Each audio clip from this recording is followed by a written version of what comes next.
I would like to ask Minister for his reaffirmation that the vast majority of the ordinary Singaporeans out there will not be affected by this whole question that we made, that the data that is being taken and collected by TT is really only for a very selected purpose, and that is only for serious criminal investigation. Ms. Tin, I would put it to you this way. The vast majority of Singaporeans are not involved in or assisting in criminal investigations. In that sense, they're not affected.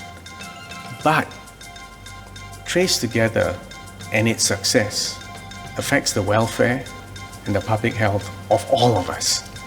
And in that sense, confidence in this program makes a difference to all of us.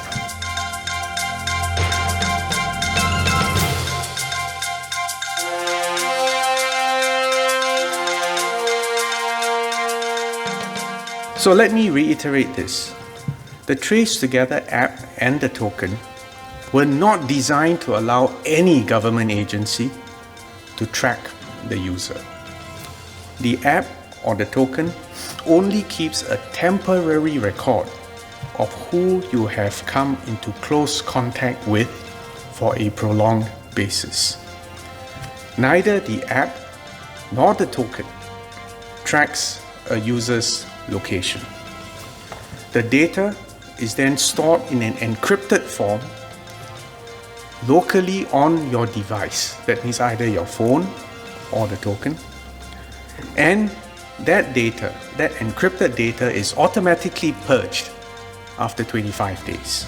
Under Section 20 of the CPC, the Criminal Procedure Code, the police have the power to order anyone to produce data for the purposes of a criminal investigation. Frankly, I had not thought of the CPC when I spoke earlier. This application of the CPC is not unique to TT data. Other forms of sensitive data, for example, phone or banking records, which may be protected by specific privacy laws, are also nevertheless subject to the same provision of the CPC. I think Singaporeans can understand why Section 20 of the CPC confers such broad powers. There may be serious crimes, murder, terrorist incidents, where the use of Trace Together data in police investigations may be necessary in the public interest. The police must be given the tools to bring criminals to justice and protect the safety and security of all Singaporeans. But this power on the part of the police to access data must be exercised judiciously and with utmost restraint. I want to again assure Singaporeans that your confidence is not misplaced. We will protect your privacy, and I would add once COVID-19 pandemic is over and there is no longer a need for contact tracing, we will most happily and cheerfully stand the TT program down. I thank Minister for acknowledging that the CPC wasn't really in his contemplation when that statement was made. Can the Minister further explain under what circumstances the police would be calling on that information? Because police investigations would, by nature of our legislation, comprise of a wide spectrum of offences. Given that this Trace Together token is necessary for dealing with the pandemic and it's of national importance, and its purposes are to help us deal with the pandemic, the police approach has been and will be that it's pretty much restricted to very serious offences. And while that requirement is not in the legislation, it will be carefully considered within the police, and discretion will be exercised in seeking this information.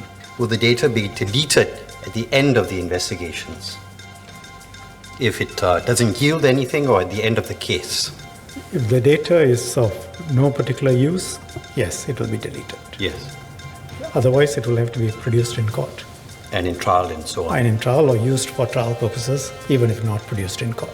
The one point I'd like to make is that I would actually support the use of Trace Together for police investigations, because not only is it necessarily helpful in finding out who may be in the vicinity of a crime, for example, but it can also help exonerate people who are wrongly accused. So, for example, if you're accused and Trace Together will tell you who was around you, it may help you establish an alibi. So I would suggest that people who are accused or assisting in investigations should be able to request that the police do check their Trace Together to see if they may have alibis at the time of the offense. How many instances are there where the police have tapped the data for the Trace Together apps? As far as I'm aware, so far, I think there's been only one in which involved a murder case. But I'm not privy to operational details, and I shouldn't be.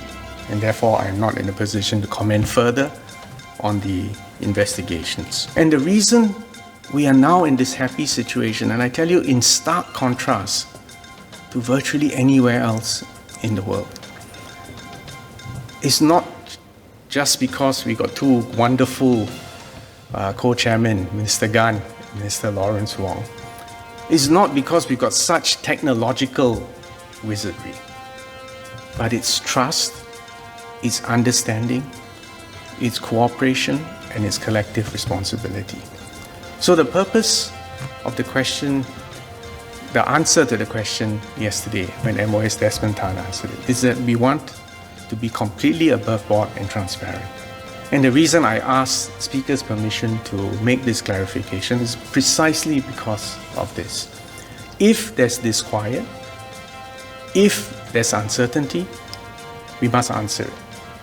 And I must answer it openly, transparently, and it is in that spirit, therefore, that we have these open discussions, and why I remain confident that the participation rate in contact tracing, using the latest tools that we have available, will remain high, and why I hope we will continue to be one of the bright spots in the world.